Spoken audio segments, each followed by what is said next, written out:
Hello everyone, my name is Ishan. My name's Amar. And I'm Matthew. And today, we'll be showing you the security of biking in the city of Toronto. So, we'll be showing you guys good bike lanes, bad bike lanes, and what the municipal government can do to help with the situation. We'll also be explaining how we as a society can contribute to help with the situation. Don't know. Here we are on Bay Street, one of the many examples of how poor cycling infrastructure looks like. So, as you can see on Bay Street, these bike lanes start and end very abruptly further up the road. The same thing goes for the other side of the road as well. This puts cyclists in a huge danger of being ignored by cars and trucks, as you can see, and really just makes a super unsafe environment for cyclists.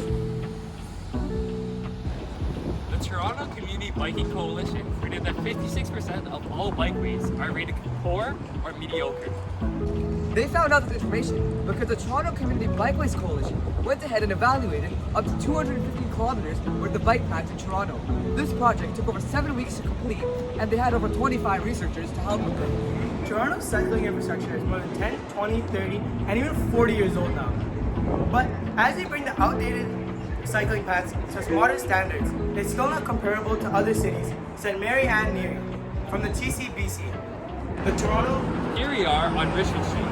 As we said before, we're going to be providing a good and bad example of cycling infrastructure here in Toronto. These protected bike lanes have a physical barrier between the cars and the bikes, which stops cars from entering the bike lane. Our government needs to continue to implement more infrastructure like this so we can keep cyclists safe on the road. Waterfront Trail. This is an example of great cycling infrastructure. Contrary to Richmond Street, there's cycling paths off the road and people have a peace of mind while biking here. As you can see, there are many bikers passing by, and this shows that in Toronto you need a great cycling infrastructure.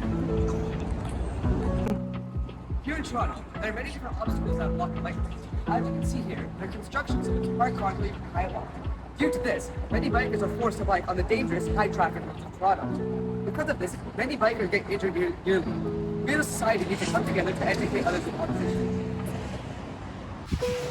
Now it's time to show you guys the interviews that we've done. How do you feel about the biking infrastructure in the city of Toronto? The lanes are good, but I don't think people driving know about the lanes. So cyclists know about them, but maybe not the drivers. Yeah.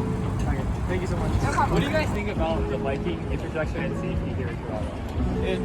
It's fine in downtown Toronto, but everywhere outside of downtown Toronto is not fine. Like the suburbs, no. I mean, also on the downtown part, you see the road buildings. I don't know. So how do you think it could be improved too? I mean, more bike lanes could be built. More bike lanes.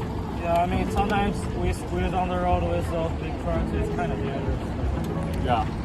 And I got hit by a pickup truck last Sunday on Highway 7, but I'm fine, so. But like, because he was turning and I was going straight, and there was a bike lane, so this Yeah, the happened. driver here was. Yeah. Thank you so much. Thank you. Project on the safety of biking in Toronto. Oh, great! Yeah. So we're just interviewing some bikers. So how could the cycling infrastructure in Toronto be improved, according to you? There could be better lane separation from cars and bikes. That to me is the biggest issue, right? Is trying to make sure that bikes are protected from vehicles that are moving pretty quickly, especially on a road like this. I think also cyclists need to take responsibility for their own safety as well and follow the rules, make sure that they're not driving across places they're not supposed to drive or up one-way streets. Thank you so much. No problem. Thank you.